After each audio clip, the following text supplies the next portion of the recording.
پێغەمبەری عەزیز و خۆشەویستمان صلی الله عليه وسلم دەفەرمێت إذا جاء رمضان فتحت أبواب الجنة.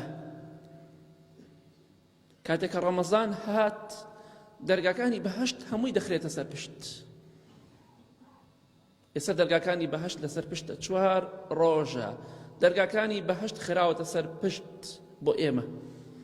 بۆیە ئەم مانگە فرسەتێکە براکەم خوشکە بە ڕێزەکەم لەدەست خۆتی مەدە، خوای گەورە فرسەتێکە پێتی داوە، هەوڵ بدە بۆ بەهەشت. دەرگاکانی بەهەشتت بۆ کراوەتەوە لەسەر خۆتی دامەخە.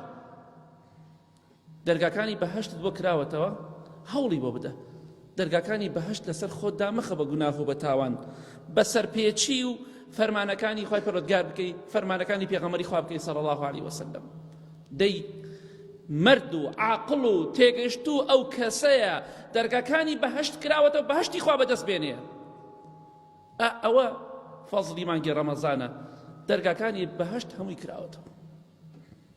کەواتە خۆت بۆ بەهەشت ماندوو بکە، قۆڵی لێ هەڵماڵە، پشتیوان بەخوا خۆت هیلاک بکە بۆەوەی ئەو دەرگانی بەهەشت کراوەتەوە بۆ تۆش بێ، بۆ منیش بێ، بۆ ئەوکەی تریش بێ. ئەمە فرسەتێکە، ئەم ساڵ دەرگا کرایەوە بۆ ئێمە.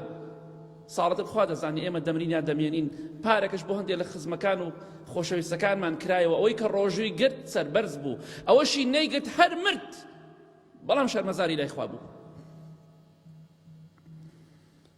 کەواتە دەرگاکانی بەهەشت کراوەتەوە بە گوناه و بە تاوان و سەرپێچی و ملهوڕی لەدەست خۆتی مەدە و دەرگاکان لەسەر خۆت دامەخە. بۆت کراوەتەوە لەسەر خۆتی دامەخە بە گوناه و بە تاوان، بۆت کراوەتەوە بە عیبادەت و خواپەرستی باوەشی پێدا بکە، ڕێزی لێ بگرە، ڕووکەرە خوای پەروەردگار، بەڵکو خوای پەروەردگار دەرگاکانی بەهەشتی بۆت کردووەتەوە بتخاتە بناو بەهەشتەوە، دڵخۆشت کە لە ڕۆژی قیامەتە.